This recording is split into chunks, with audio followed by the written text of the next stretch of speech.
तो ये आपका आखिरी अध्याय है 5 व्यवहारिक व्याकरण में, जिसका नाम है मुहावरा। ठीक है, मुहावरे तो आपको याद ही करने पड़ेंगे।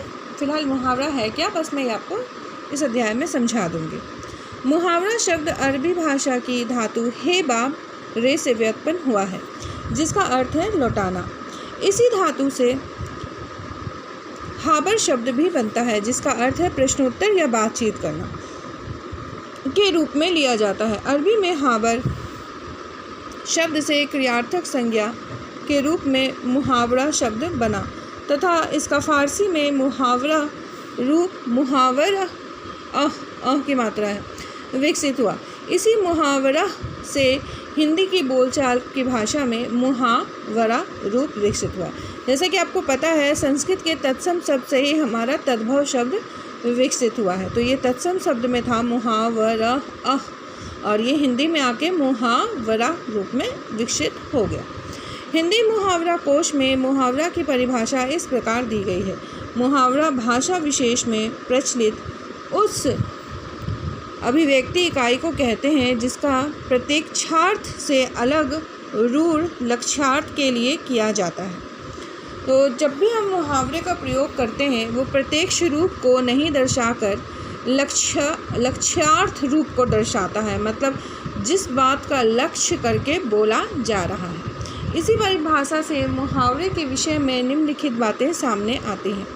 मुहावरों का संबंध भाषा विशेष से होता है, अर्थात हर भाषा की प्रकृति, उसकी संरचना तथा सामाजिक सांस्कृतिक संदर्भों के अनुसार उस भाषा के मुहावरे अपनी संरचना तथा अर्थ ग्रहण करते हैं।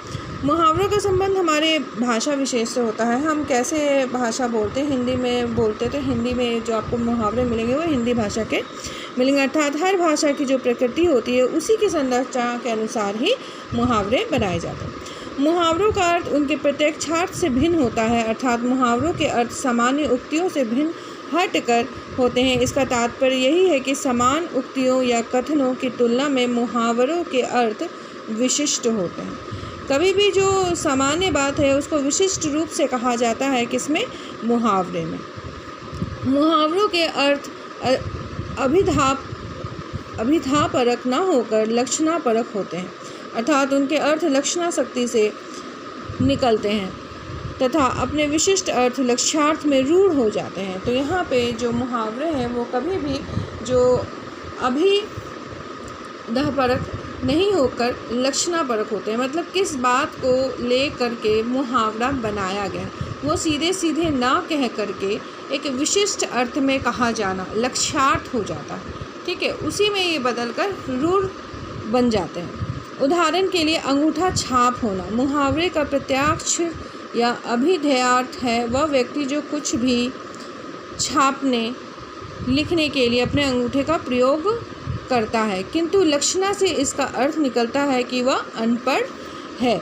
यह मुहावरा हिंदी में अनपढ़ होने के अर्थ में रूढ़ हो गया है। हर व्यक्ति इसी अर्थ में इस मुहावरे का अर्थ ग्रहण करता है। तो यहाँ पर उदाहरण के तौर पे दिया गया है कि अंगूठा छाप होना। अगर हम सीधा सीधा अर्थ इसका देखेंगे तो वह व्यक्ति अंगूठे से ही किसी भी पन्ने कागज़ में काम करता है, अंगूठे का छाप से ही वो अपना काम करता है, उसे मतलब लिखना पढ़ना नहीं आता। लेकिन अगर हम इसे लक्ष्यार्थ कर कर बोलेंगे, लक्ष्यार्थ करके मतलब जो विशिष्ट अर्थ है वो कहेंगे, तो कहेंगे कि यह आदमी अनपढ़ है। ठीक है, तो इसीलिए मुहावरे बनाए गए हैं ताकि सीधा लक्ष्यार्थ करके किसी भी बात को कहा जाए।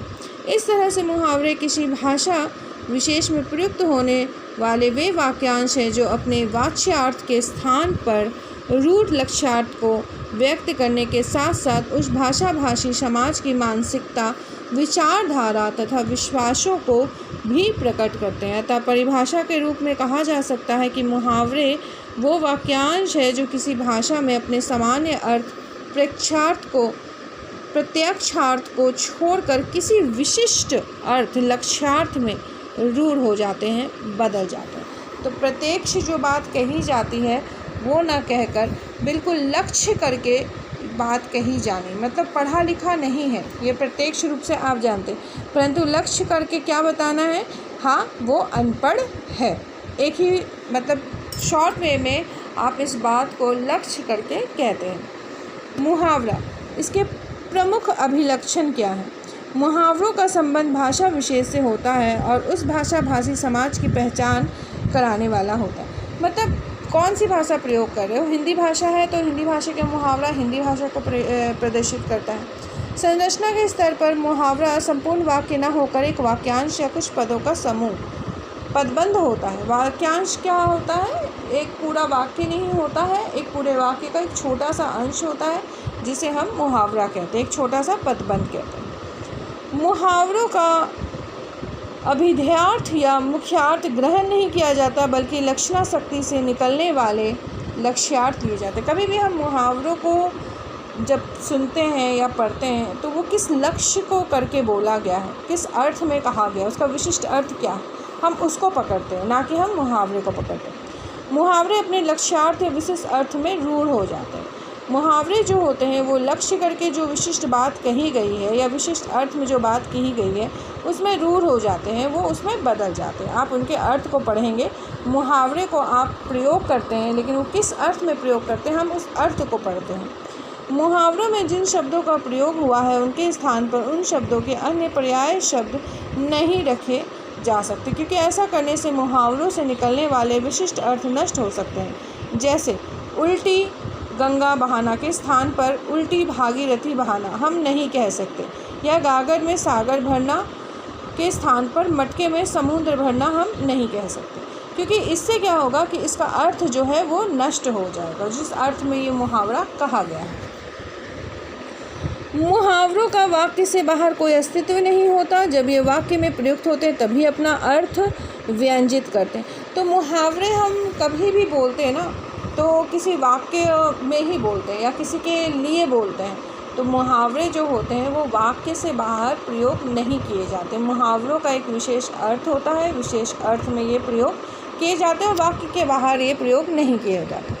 अतः मुहावरे के अर्थ समझने के लिए उनका वाक्य में प्रयोग होना ज़रूरी होता है। इसलिए मुहावरे सिखाते समय उनका वाक्यों में इस तरह प्रयोग करके सिखाया जाना चाहिए कि उनके अर्थ स्पष्ट हो जाए। तो कभी भी हम मुहावरा जो प्रयोग करते हैं उसके साथ हम एक वाक्य ज़रूर बनाने को कहते हैं, ताकि मुहावरे का जो अर्थ है वो वाक्य के साथ ही स्पष्ट हो जाए। बिना वाक्य के मुहावरे का अर्थ स्पष्ट नहीं हो सकता।